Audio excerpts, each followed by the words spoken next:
of news. I mean, they're so heavily focused on the here and now that they completely miss any larger picture that could be shown, much less examined. But this isn't an accident. This isn't a coincidence. There's a reason that a dollar in the early 1900s has lost over 96% of its value compared to today's dollar. There's a reason that the rich continue to get richer.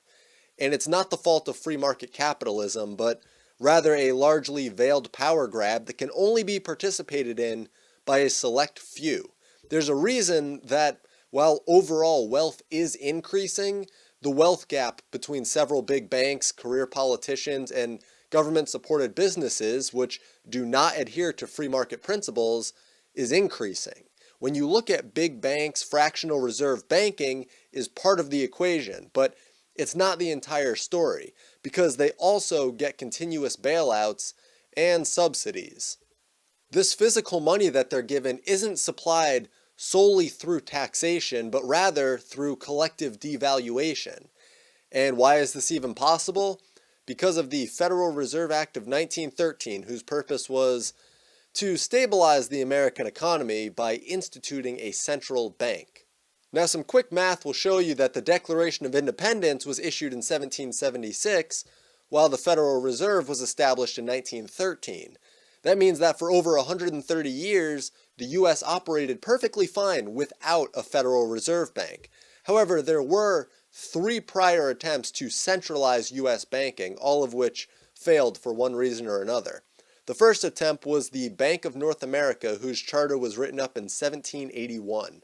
It was modeled largely after the Bank of England, and when the Bank of England tried to place the American colonies under its rule, that was seen as the breaking point that led to the American Revolution. The Bank of North America was based on a plan presented by Robert Morris, the U.S. Superintendent of Finance. It started by dispersing 1,000 shares at $400 each, and Morris bought up 63.3% of the shares for the government using gold, silver, and various bills of exchange that were obtained through loans to the Netherlands and France. Then the Bank of North America, in turn, issued paper currency backed by this supply of foreign loans and specie, also known as hard money. By 1786, the Bank of North America was seen as a creditworthy institution, and starting just a few years earlier, citizens could pay state taxes with Bank of North America certificates. At the time, a lot of the drive for a central bank was the fact that wealth transfer was difficult without it. I mean, the colonists could transfer wealth with commodity money, which just means that the value of the money is tied up in the physical item like gold, silver, grain, livestock. And the colonists also had paper money that was issued as a banknote mortgaged on the value of the land that an individual owned. Not to mention that the continental currency was failing, and the government was unable to pay soldiers serving during the Revolutionary War. The idea of a central bank was to consolidate the monetary system under one federal agency and make the country more attractive to foreign investors as gold and silver reserves were dwindling in America due to international factors. Now, Pennsylvania rechartered the bank under stricter constraints that limited what it could really do, but it allowed it to operate and be protected in Pennsylvania as long as the Pennsylvania Commonwealth received favorable loan conditions. At this point, the Bank of North America had few dealings with the federal government aside from small loans during both the War of 1812 and the Civil War. And then in 1791, the first Bank of the United States was chartered. This was more heavily modeled after the Bank of England. Now, the first bank was responsible for 20% of the issued currency, while state banks were responsible for the rest. The great Thomas Jefferson, along with many others, saw the bank as a primary driver for corruption and monetary manipulation. And the first bank lasted until 1811, when its 20-year charter ended and it was not renewed by Congress. Treasury notes then had to be issued in the years that followed for the sake of creating credit to fund the War of 1812. Soon after this, there was a suspension of specie payments by banks, and because of the credit manipulation effectuated by the issuance of treasury notes, there was seemingly runaway inflation, and in 1816, James Madison signed the charter that would establish the Second National Bank with the intention of stopping the inflation. It was nearly an identical copy of the First National Bank, which spread all across the country. When Andrew Jackson was elected president in 1828, he said something similar to what Jefferson had said about the first national bank, that it was a driver of corruption. And then in 1834, the US adopted the gold standard, where a dollar was worth approximately 1/20th an ounce of gold. So now you see that Andrew Jackson being on the $20 Federal Reserve note is the definition of irony. He ended up dismantling the bank in 1836, even though there were several other private banks at the time with little to no gold to back their banknotes. Jackson wasn't able to dissolve the Second National Bank, so he just let the charter run out and he refused to renew it. Then the Panic of 1837 hit when Jackson ordered that all federal land payments must be made in gold or silver. This caused profits, prices, and wages to plummet while unemployment soared. But from 1837 to 1862, there only existed state-chartered banks.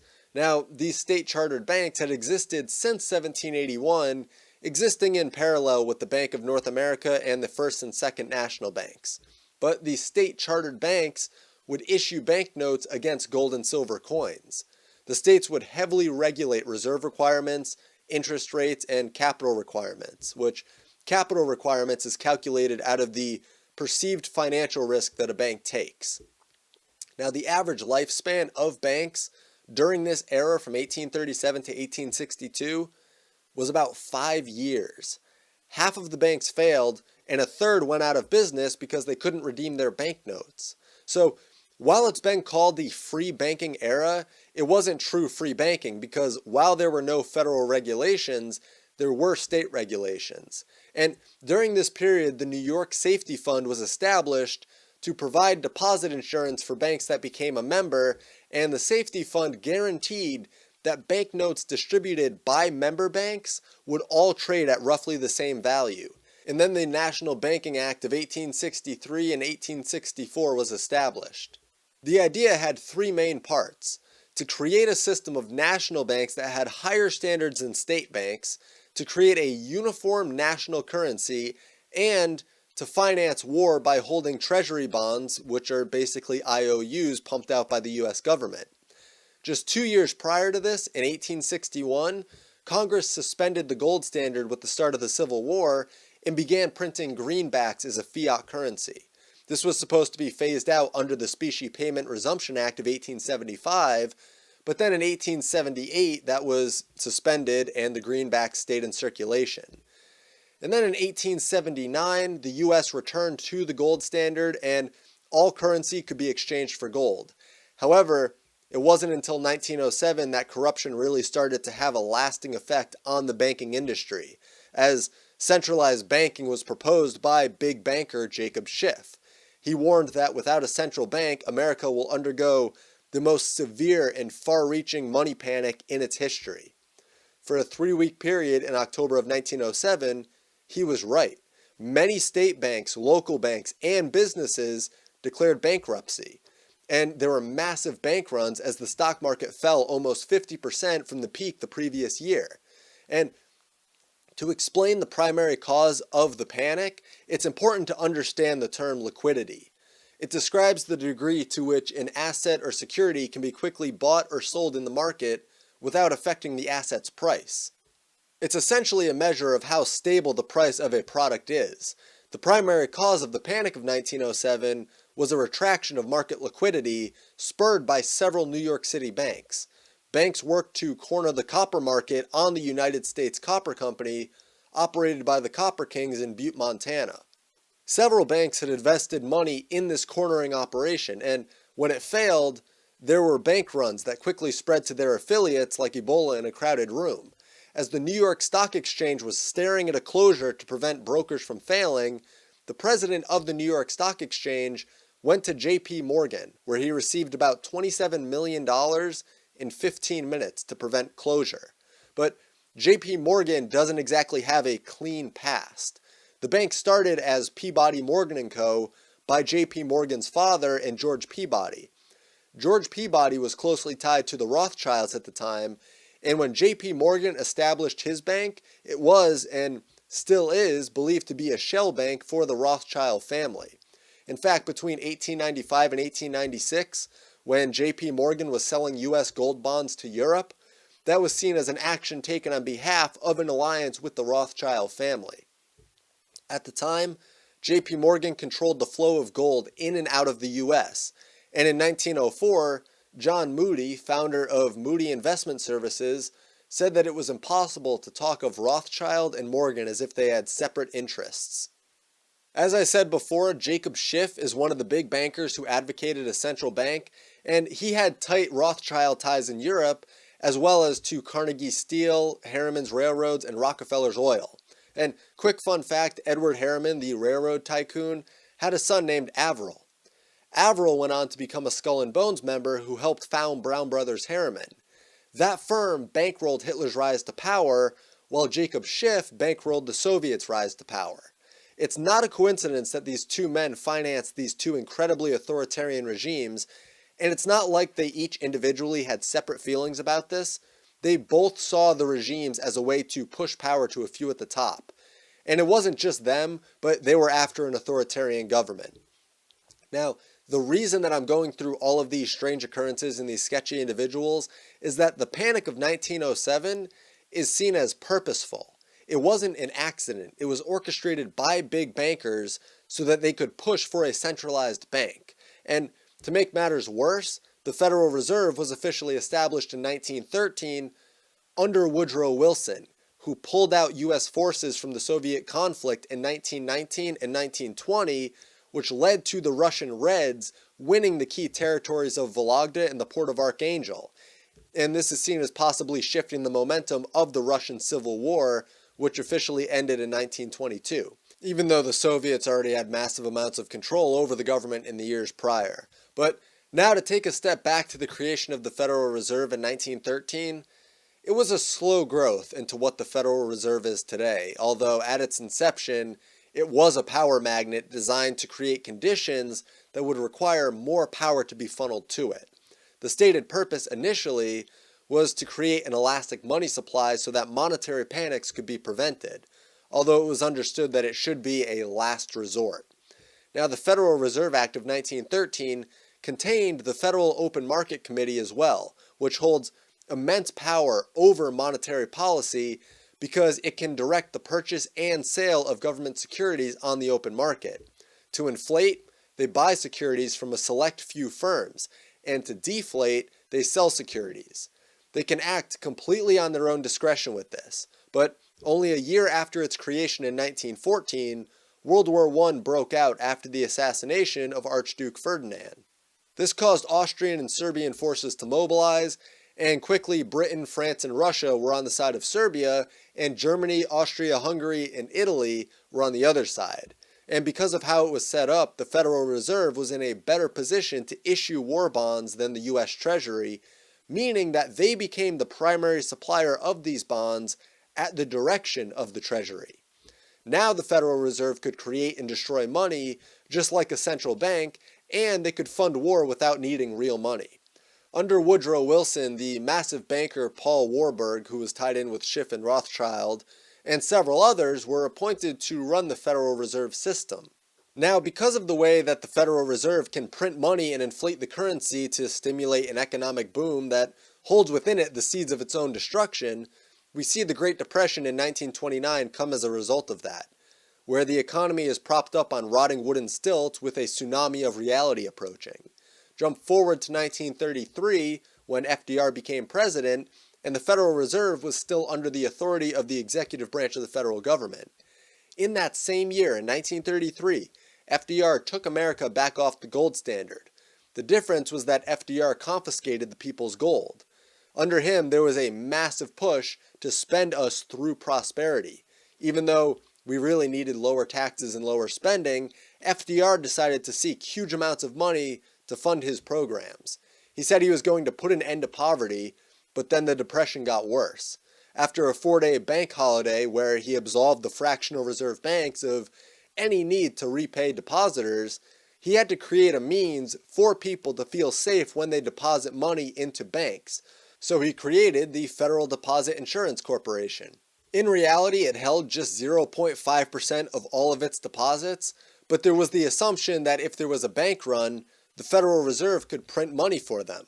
A lot of this makes sense when you realize that FDR appointed James Warburg, the son of Paul Warburg, to be his financial advisor.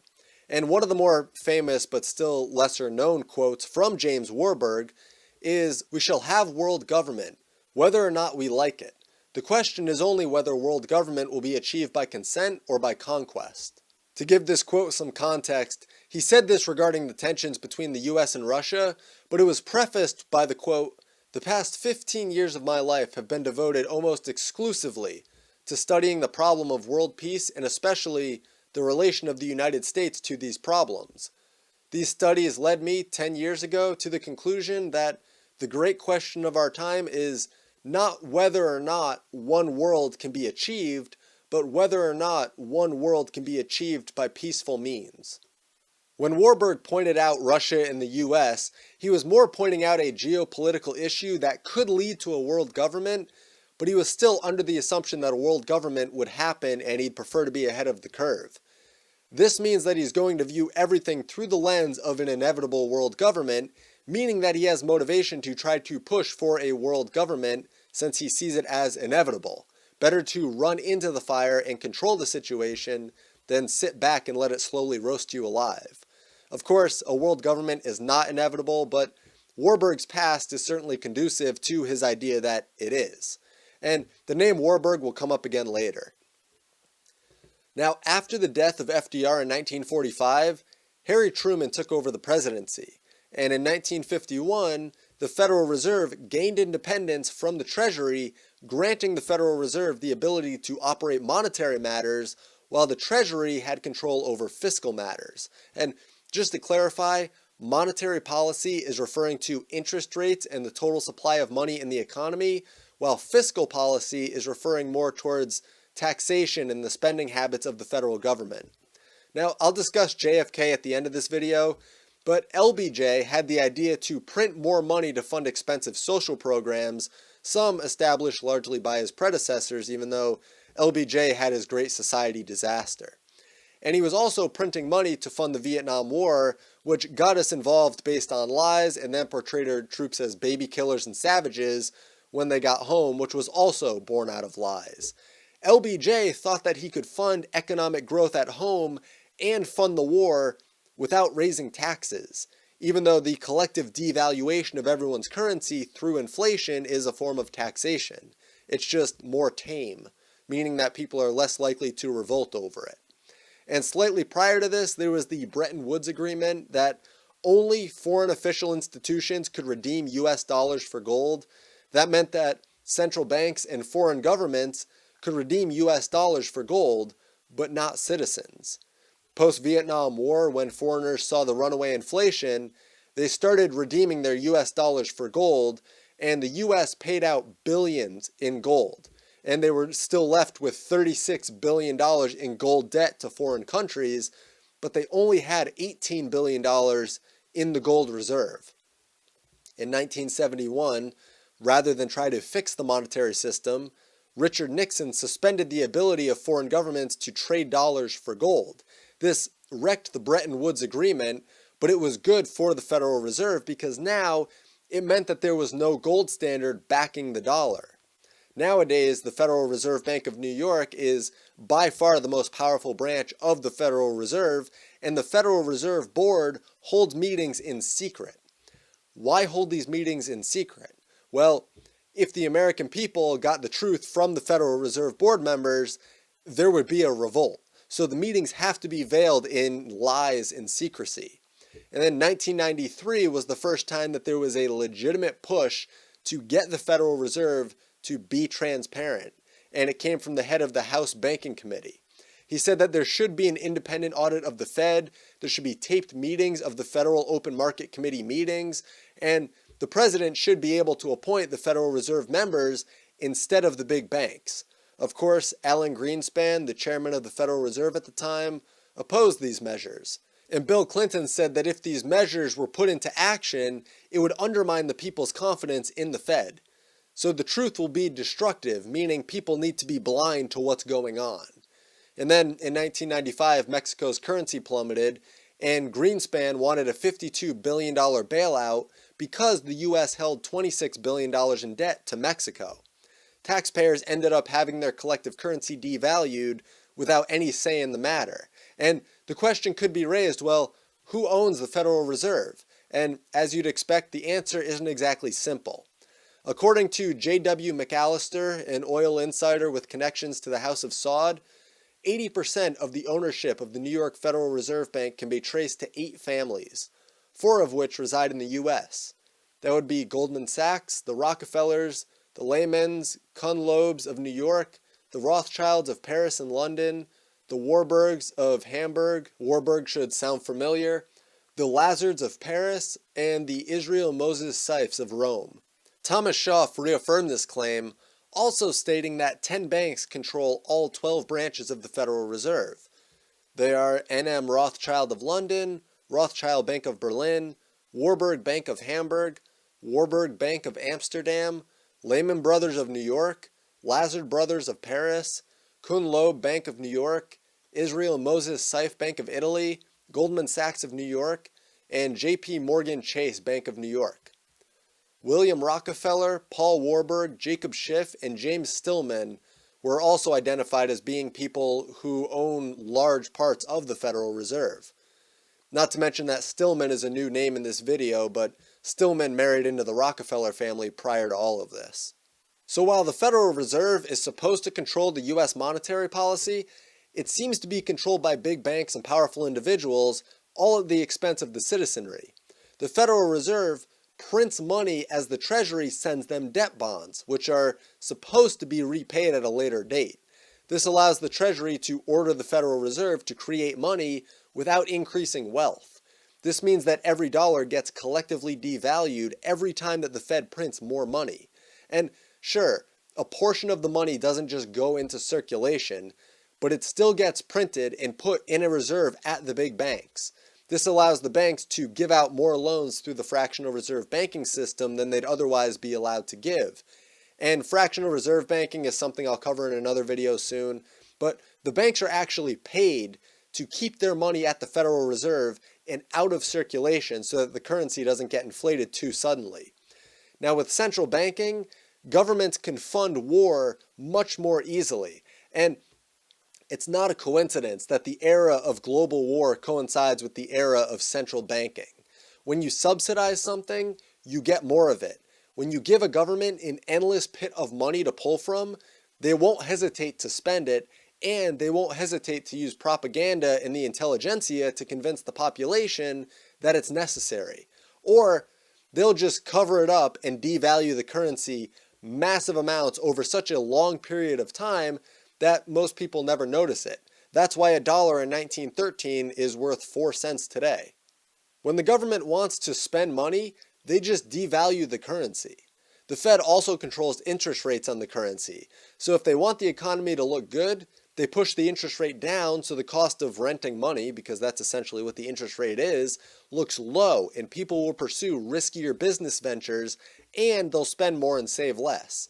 This creates a bubble because people are spending more money than they should be because the economy looks like it's doing better than it really is. But if they want the economy to look worse, and this is what President Trump has accused the Fed of, they'll raise interest rates to make it seem like the market stability is disappearing and people should save more and spend less. In reality, the interest rate is supposed to allow people to communicate between markets and currencies. When that's being manipulated manually by an outside force, the Federal Reserve, the entire system will become imbalanced and we'll see monetary issues like we see under the Fed.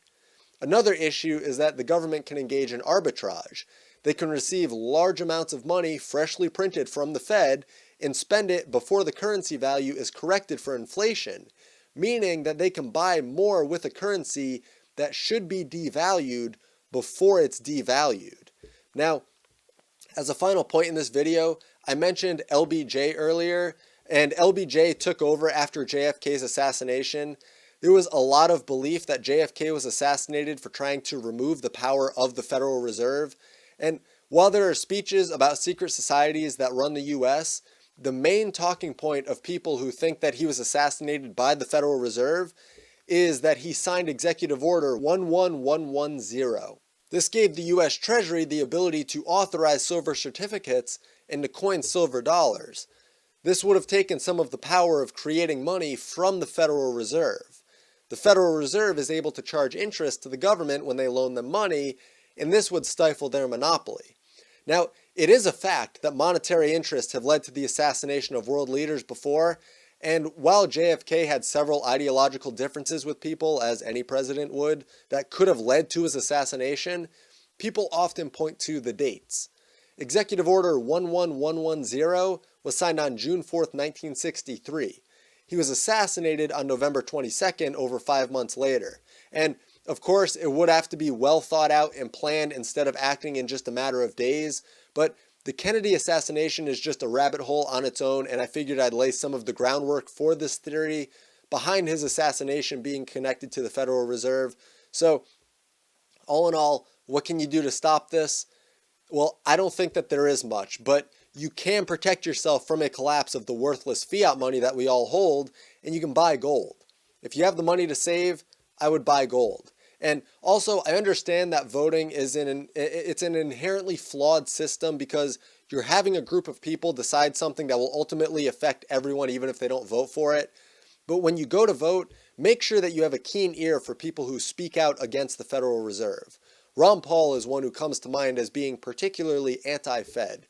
And I'd also like to add that I tried to make this video as accurate and thorough as possible, but finding reliable information on the deep secrets of the Fed isn't easy because all of the sources are either saying, we need the Federal Reserve to have a stable monetary system, which is patently false, or they're just wildly attributing anything and everything bad to the Federal Reserve without any solid evidence. I mean, one that stands out in my mind is that Alexander Hamilton was anti-central bank and he was assassinated by Aaron Burr because of it. But that's not true.